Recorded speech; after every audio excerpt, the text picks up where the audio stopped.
Mid-April is one of the most deceptive windows in the gardening calendar. Blooms appear, temperatures begin to rise, but pollinator activity stays sluggish. Bees and butterflies hold back, waiting for a reliable nectar signal that erratic spring weather often delays. The plant, still in survival mode from late frosts and temperature swings, throttles its sugar production instead of ramping it up. The result is a garden that looks ready but performs below its potential during the most critical window of the growing season. Korean natural farming, developed by Han Kyu-cho and now practiced across regenerative agriculture communities worldwide, offers a precise biological intervention for this exact problem.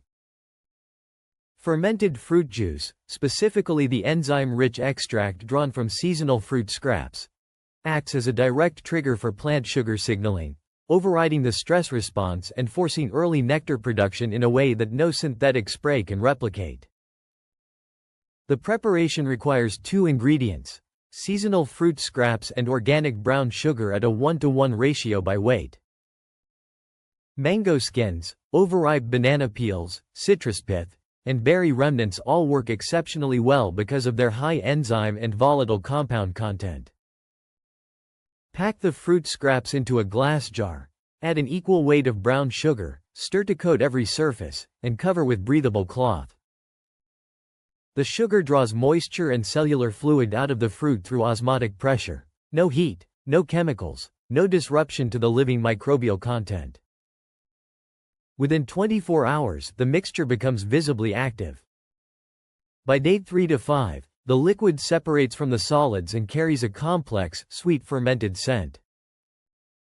Strain the liquid into a sealed jar for storage.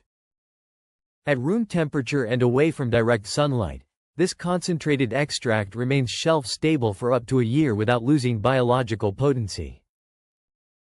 Plants communicate with pollinators through volatile organic compounds, airborne chemical signals that bees and butterflies detect from significant distances. Research published in the journal Plant, Cell and Environment confirms that foliar sugar applications increase VOC emission rates in flowering plants, creating a stronger chemical beacon for visiting insects. Dilute the fermented fruit extract at a ratio of 1:500 with water, 1 ml per 500 ml, and apply as a foliar spray to open blooms and surrounding foliage during the cooler morning hours, when stomata are open and absorption is at its peak. The enzyme content in the extract mimics a high-volume nectar flow, amplifying the plant's existing scent trail and drawing pollinators into the garden with measurable speed. Avoid midday application, as heat degrades the volatile compounds before the plant can absorb them. The leftover solid residue from straining is not waste. Mix it into the top 2 inches of soil around the base of flowering plants and water it in. The microbial population embedded in the fermented fruit matter colonizes the root zone, forming symbiotic relationships with existing soil bacteria that increase phosphorus availability and strengthen the plant's drought response. A study in soil biology and biochemistry documented that rhizosphere inoculation with fermented organic matter improved root mass density and water retention capacity in treated plots across a full growing season. Apply the foliar spray once per week from the first bloom through peak spring growth. As pollinator activity increases, fruit set in nearby vegetable beds improves alongside it, a measurable cascade effect that extends well beyond the flower garden.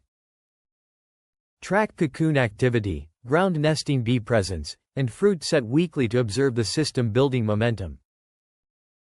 Subscribe to Natural Crops and AMP, Soil Hub for more evidence-based, hands-on growing strategies, and share this with a fellow gardener whose spring garden has been too quiet for too long.